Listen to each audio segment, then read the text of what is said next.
I still remember the exact moment I realized my brother had cut me out. It was a Thursday afternoon, and I was staring at an email that essentially said, "We've decided to move forward without you." No explanation, no gratitude, no apology. Just a statement that my life savings, everything I'd thrown into his startup, had been used up, and I was no longer welcome. I read those words 3 times, heart pounding in my ears. My breath felt caught somewhere in my throat.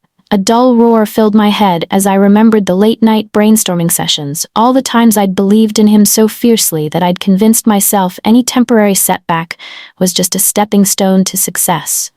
But now he'd slammed the door shut.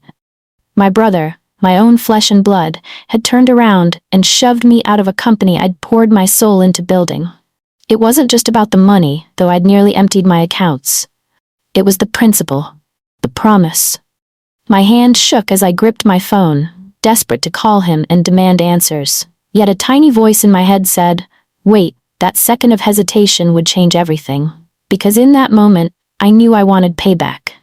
Growing up, my brother was always the charismatic dreamer. He had a knack for magnetizing people around his visions, some new app idea, a plan for an innovative product, or a revolutionary approach to e-commerce. We all admired his enthusiasm. To me, he was unstoppable, the golden kid who could do no wrong. When he announced he was forming a startup focused on a cutting-edge tech solution for small businesses, I wanted in. My background in project management and finance made me a perfect fit. After all, he didn't just need coders. He needed someone to handle the day-to-day grunt work, the budgets, and the roadmaps. It wasn't just blind faith. I saw the potential in his pitch deck. The market gap was real. Local businesses were struggling with outdated tech. If we could build an efficient platform, we'd be unstoppable.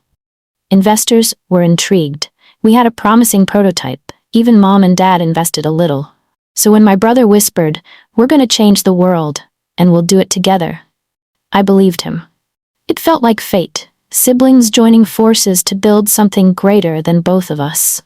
I never dreamed that behind his bright smile and big ideas, he was capable of such ruthless betrayal. I wasn't just a silent investor. I went all in. I quit my steady job where I'd slowly been climbing the corporate ladder. My friends questioned the move, cautioning me about how risky startups could be. But I waved them off.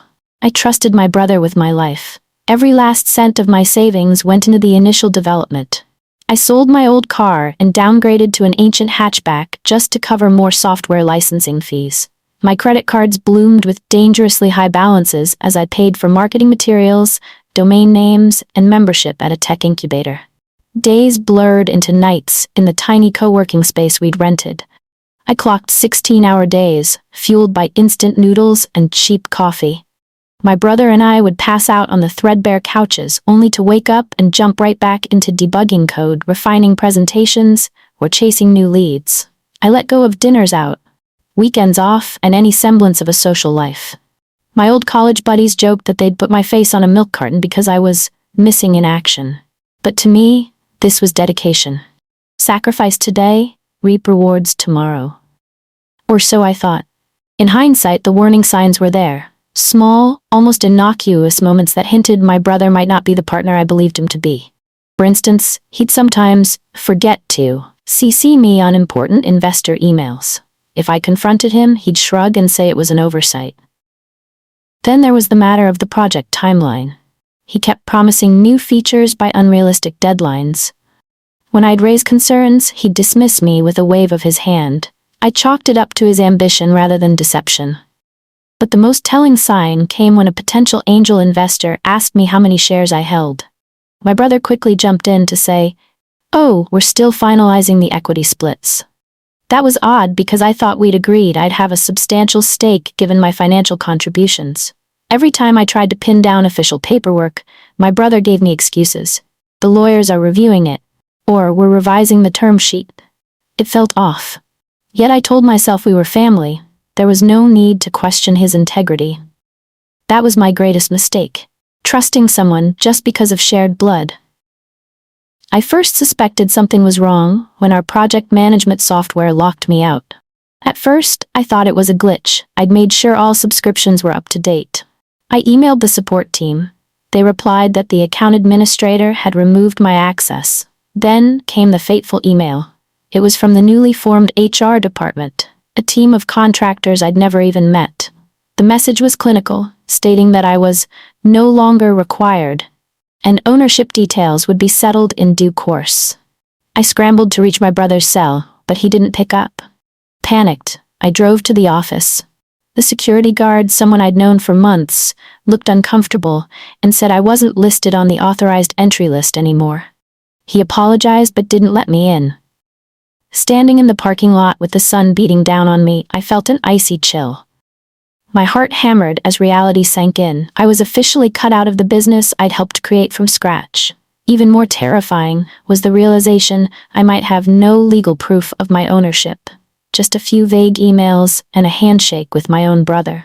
I spent the next several days in a haze of disbelief, anger, and crushing sadness. I barely ate. Sleep was a distant memory. My mind was stuck on a loop, replaying every conversation, every encouraging smile he'd given me.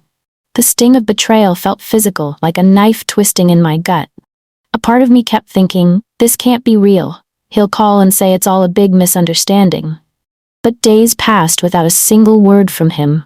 Friends tried to reach out, offering sympathy, but I shut them down. I couldn't handle their pity. I also felt humiliated. I'd boasted about our grand plans and insisted this was the chance of a lifetime.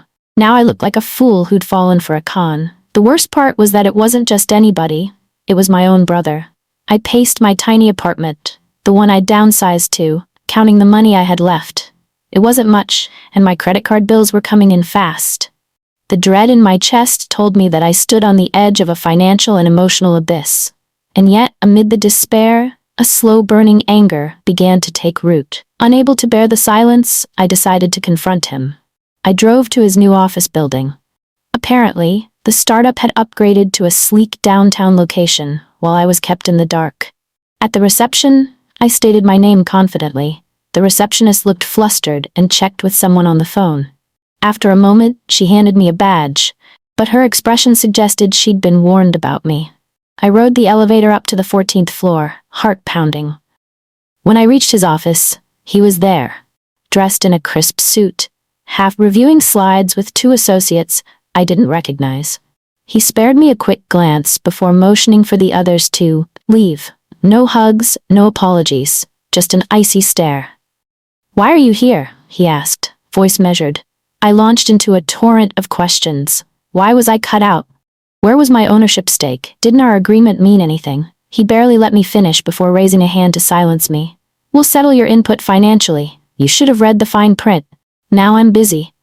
That curt dismissal hit me like a punch to the gut. Before I could protest, he waved me out. Leaving the office, I felt the weight of his arrogance pressing down on me. How could he treat me like a disposable employee, rather than a co-founder and sibling? This was a man who once shared a bunk bed with me, who sang silly duets in the car, who promised we'd conquer the world together. His smugness wasn't just in his words, it was in every controlled breath, every sidelong glance that said, "You're nothing without me." I recalled how he'd always been the center of attention at family gatherings, charming grandparents and uncles with big talk. Now I could see that charm twisted into something cold and manipulative. He felt untouchable.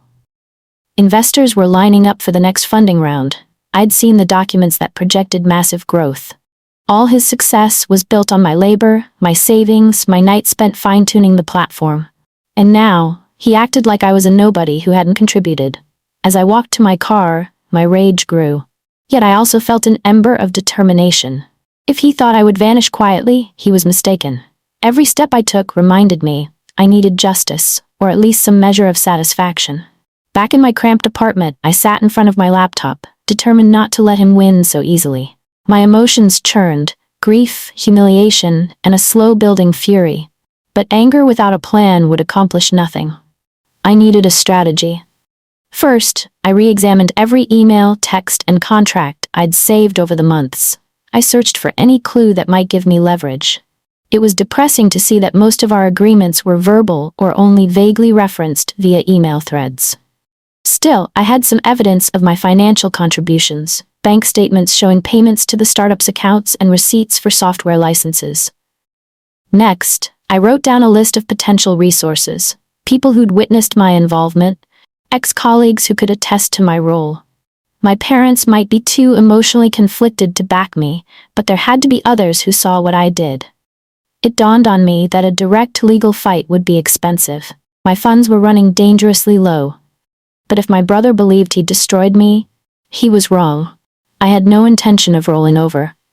With a grim smile, I realized that sometimes the best revenge starts quietly, with careful planning. I spent the next few days digging through public records. The local business registry showed me the official documents for the startup's incorporation. My brother was listed as CEO and sole founder. My name was nowhere. That stung, but it also fueled my sense of injustice. However, I noticed something off. The company had once been registered in a hurry, and the initial paperwork contained some contradictory statements about share allocations. There was an amendment later, but the dates looked suspicious. I recognized a potential breach. If the documentation was inaccurate or incomplete, it could invalidate certain claims he was making. Digging deeper, I uncovered minutes from a board meeting. It mentioned my consulting role. That was news to me. I wasn't just a consultant, I was a partner. But the record was sloppy, incomplete. This was a clue. If I could prove my contributions went beyond a mere consultant, I might have a case. My eyes burned from staring at legal jargon, but excitement buzzed beneath the fatigue. Perhaps there was a paper trail he'd overlooked. Because in every labyrinth of lies, there's usually at least one thread that can unravel the entire scheme. Just when I felt like I was drowning in legal minutiae, a message popped up in my inbox. It was from Ava, a lawyer I'd met briefly during one of our early pitch meetings. She'd remembered my role and sensed something was off when she saw the new corporate structure. "I heard you're no longer involved," she wrote. "That can't be right. Want to chat?" I practically leapt at the chance. Over a coffee in a dingy cafe, I explained everything: my brother's betrayal, the shady paperwork, and my uncertain legal standing. She listened intently, jotting down notes. Ava believed I had a strong moral claim, if not a rock-solid legal one. She suggested we gather witness statements from anyone who saw me working at the startup. We also discussed potential angles: breach of verbal contract, unjust enrichment, even fraud if he'd misrepresented my stake. Meanwhile, an old friend named Marcus, a tech whiz I'd introduced to my brother, also reached out. He'd parted ways with the startup recently after clashing with my brother's ego. Marcus had a trove of old emails, prototypes, and Slack logs that documented my involvement.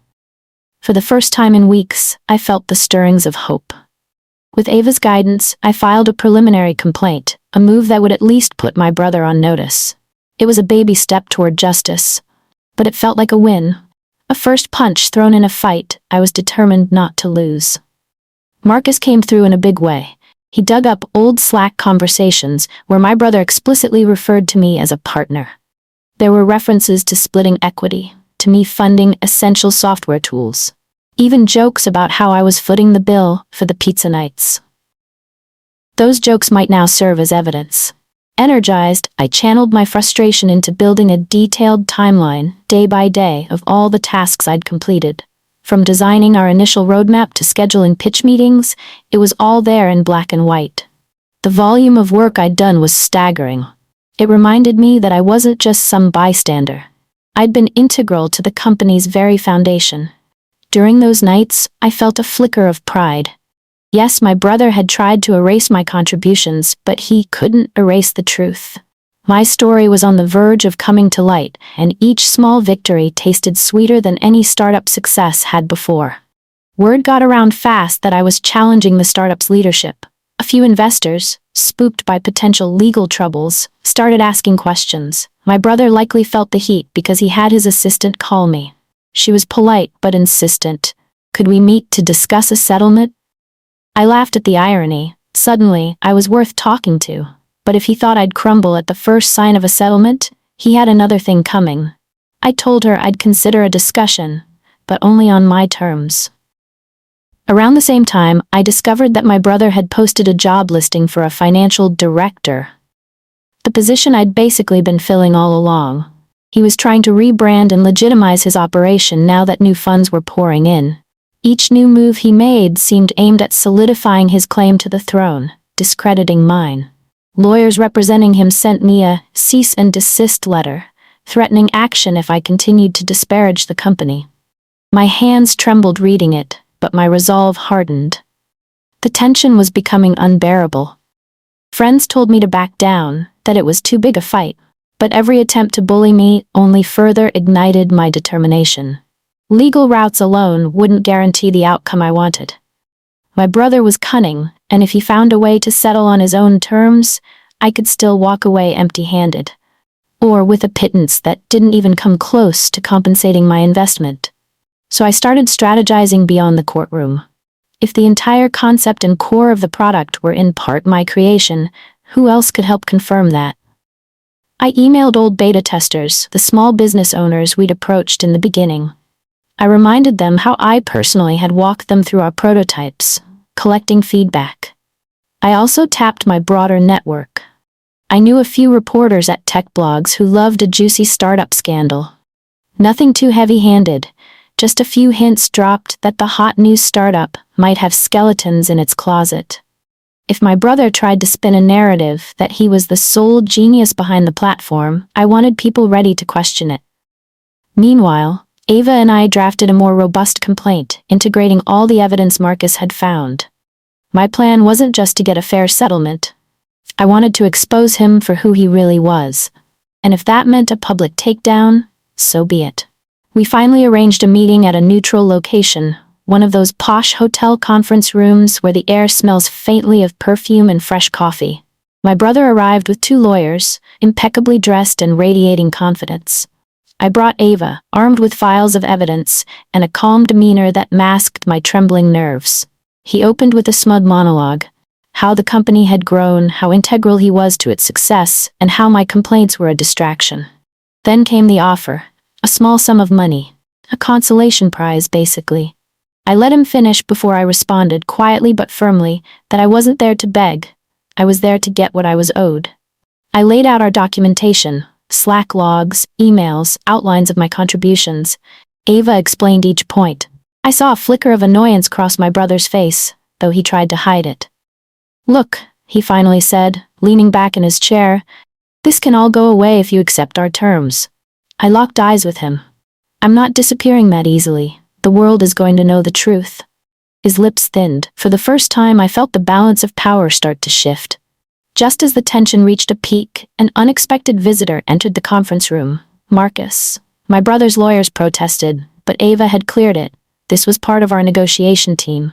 Marcus carried a tablet that he placed on the table. "I have something to show you," he said, glancing at me reassuringly before tapping the screen. It was a video, a recorded Zoom call from nearly a year ago. In it, my brother enthusiastically introduced me to a potential investor as our co-founder, the financial backbone. He praised my work in front of a third party, detailing how I'd secured initial funding. The investor, aware of my role, asked about my equity percentage. My brother responded, "We're finalizing the paperwork for a sizable stake." That was it. Indisputable proof, in my brother's own voice, that I was more than a consultant. The color drained from his face as the video played. His lawyers whispered furiously among themselves, flipping through pages, likely searching for a way to refute it. I felt a surge of vindication flood my veins. In that moment, the truth was undeniable. My brother looked trapped, and for the first time, he seemed genuinely rattled. His immediate response was denial. He insisted the recording was out of context, claiming he'd been brainstorming possibilities during that Zoom call, but his voice wavered, and the attorneys couldn't hide their nervous glances. Then, anger took over. He ranted that I was staging a smear campaign to sabotage his hard-earned success. He hurled personal barbs. "You've always been jealous, you never believed in me, and I did all the real work." It was a meltdown I hadn't expected, so raw and unpolished compared to his usual smug facade. At one point, I think he realized how foolish he looked, because he abruptly stopped mid-sentence, took a breath, and tried to regain composure. His lawyers took the cue, cutting in with damage control. They spoke about fair negotiations and seeking an amicable resolution. But the cracks had already formed. I watched him closely. Was there any trace of remorse? Maybe a flicker, but it vanished behind his stubborn pride. For a moment, I felt a pang of sadness. This was my brother, someone I once idolized, but the bitterness in his eyes told me there was no going back. His meltdown only strengthened my resolve to see this fight through to the end. After that dramatic showdown, the tide was turning in my favor.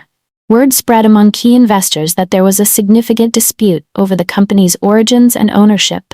Some started pulling out or paused their involvement until the mess was sorted. My brother's once impenetrable fortress showed signs of crumbling. Buoyed by the video evidence, Ava escalated our legal approach. We filed for an injunction to temporarily freeze certain assets until the dispute was resolved. It was a bold move, but we had momentum. The judge granted an initial hearing. On social media, a few tech reporters picked up on the whispers of controversy. They published posts titled, "Startup Feud, Sibling Rivalry Threatens Promising Tech Venture." The public attention forced my brother into damage control mode. Suddenly, he was eager to propose new settlement figures, each one larger than the last. But I had no intention of just taking the money and walking away. This was about principle as much as finances. More and more, I felt unstoppable. Like a runner hitting the final stretch, adrenaline surging. Despite the stress and the long nights in legal briefs, I finally sensed something I hadn't felt in weeks. Genuine confidence. I was the underdog, but I wasn't powerless anymore. Right when I thought things were lining up perfectly, my brother launched a desperate maneuver. He claimed there was a non-disclosure agreement I had signed that prevented me from publicizing internal company documents or recordings. If upheld, it could block the crucial video evidence from being admitted in court. Ava and I were blindsided. We frantically searched our records.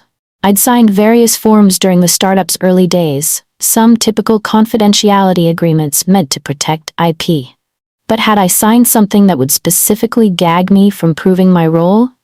My brother's lawyers pushed hard on this point, requesting an immediate hearing on the NDA's validity. If the judge ruled in their favor, my strongest ammunition, those Slack logs, the video, the internal communications, could be deemed inadmissible. For a sleepless weekend, I battled waves of panic. Had I unwittingly signed away my right to defend myself? My trust in him back then had been absolute. I never questioned the reams of documents put in front of me. Still, I refused to back down. One part of me feared losing everything, but another part believed that justice couldn't be silenced by a sneaky clause. This was just another hurdle, and I was determined to clear it. The courtroom was tense, the kind of hush where even a single cough seems deafening. My brother and his legal team were poised to crush me with this NDA argument. If the judge sided with them, my entire case might collapse. Ava stood up and delivered a succinct argument pointing out that the NDA, as presented, was vague and didn't specifically preclude me from defending my own ownership rights. It mentioned trade secrets and proprietary technology, but never clarified that it barred me from revealing personal contributions or discussing equity arrangements. Then came the knockout punch. Ava introduced an email from my brother to our original legal counsel, an email I hadn't even remembered existed, where he stated that I was a co-founder and that any NDA was just to protect code, not partnerships. His own words directly contradicted the story they were telling now. The judge looked over the email, then turned to my brother's lawyer. He calmly explained that NDAs can't be used to strip someone of their fundamental rights, especially if they concern rightful ownership. Ruling, the NDA was not enforceable in this context. Relief flooded me. My brother's team looked deflated. In that moment, I knew we'd just won a major, decisive battle. With the NDA hurdle cleared, a domino effect ensued. The press got wind of the courtroom victory, painting a picture of a visionary co-founder who'd been wronged. Investors, leery of turmoil, demanded transparency from the startup's leadership. My brother's polished image was cracking under the weight of scrutiny. He tried to spin the narrative, claiming we had creative differences and that I was just a disgruntled former employee. But the evidence was now public. The Slack logs, the video, and the financial records told a different story. Soon enough, employees at the startup began murmuring discontent. They realized if he could do this to his own sibling, he could do it to anyone. Meanwhile, our extended family was in turmoil. My parents were torn, grappling with confusion and guilt.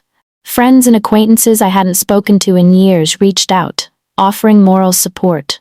It was as if the entire community was waking up to who my brother really was. Legally, we were gearing up for the next phase, formal negotiations or a court decision that would define my rightful stake in the company. Yet, beyond the legalities, a bigger fallout loomed. My brother's entire reputation was on the line, and he was scrambling to hold it together. One night, exhausted from the endless legal proceedings, I found myself alone on my apartment balcony, staring out at the city lights. It struck me how much had changed since I first poured my life savings into that startup. I'd lost the naive faith that family automatically meant trust, but I'd also gained a new sense of self-worth. Memories of our childhood flickered through my mind. Birthday parties, shared secrets, silly sibling rivalries. How did we get from that to this? Part of me mourned the brother I thought I had, the person I believed he was. Another part of me was angry enough to never want to speak to him again. But in this swirl of emotions, I realized something important. I wasn't just fighting for money or status. I was fighting for my self-respect. I'd let him manipulate me under the banner of family, and in the process, lost sight of my own value. Now, every document I filed, every lawyer's meeting, was a step toward reclaiming that value. Win or lose, I wouldn't let him define me anymore. If there was a silver lining to this nightmare, it was the lesson in courage, resilience, and the importance of safeguarding one's own boundaries. Things moved quickly after the court's preliminary rulings. My brother, cornered by negative press and investor demands, offered a substantial settlement. Numbers danced across the negotiation table, far more than he'd initially proposed. It was enough to compensate for my financial losses, plus a tidy sum for my future. But I also wanted a formal acknowledgement of my role as co-founder. Not just for pride, but to set the record straight. My attorney insisted on a clause requiring him to publicly recognize my contributions. Initially, he balked. His ego couldn't handle admitting I was key to the startup's inception. However, with his options dwindling, he finally relented.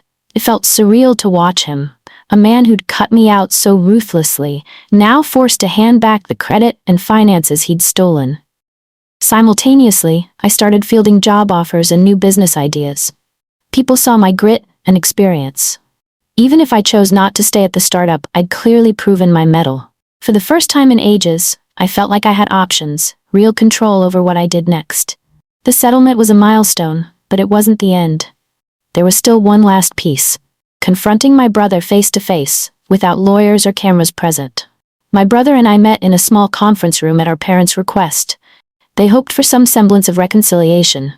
Neither of us was particularly enthusiastic, but I agreed out of respect for Mom and Dad. He looked different. His once confident swagger was tempered by stress and scrutiny. The moment hung heavy as we stood across from each other. For a few seconds, no one spoke. Finally, I broke the silence. "Why?" I asked, not out of anger but genuine confusion. "How could you do this to me?" He sighed, running a hand through his hair. I felt pressured. Investors wanted a single face to the company. I thought I'd make it up to you later, but the more I delayed, the harder it got. "Make it up to me?" I repeated, incredulous. "You nearly destroyed me financially. You threw me out like garbage." His eyes darted away. Maybe he was ashamed, maybe he was just tired. "I made mistakes," he said quietly. "But do you think tearing everything down is better?" I stared at him, heart pounding. "I'm not tearing it down," I replied. "I'm taking back what was mine. There's a difference." He didn't have a comeback. And in that moment, I felt how much we'd both lost, though I'd gained something infinitely more valuable: self-respect. Shortly after that tense meeting, the settlement papers were signed. My name was officially restored as a founding member. A public statement acknowledged my role in the startup's creation. Most importantly, I received a buyout that secured my financial future. In a final flourish, tech blogs ran headlines highlighting the unlikely victory of the co-founder who'd fought against betrayal and won. They praised my persistence and used the story as a cautionary tale about mixing family and business. My brother became a living example of how hubris can sabotage even the most promising ventures. As for me, I channeled the settlement funds into a new project, my own consulting firm, helping emerging entrepreneurs navigate the pitfalls I'd experienced firsthand. I recruited Marcus and Ava as pivotal members of my team. We worked late nights again, but this time, it was for something we genuinely believed in. Something I was building. Standing in my modest yet bustling office, I felt a rush of pride. Yes, the betrayal had been painful, but it led me to discover my own strength and clarity. My brother might keep chasing bigger headlines, but I had something more meaningful. A triumph that was hard-won and truly mine.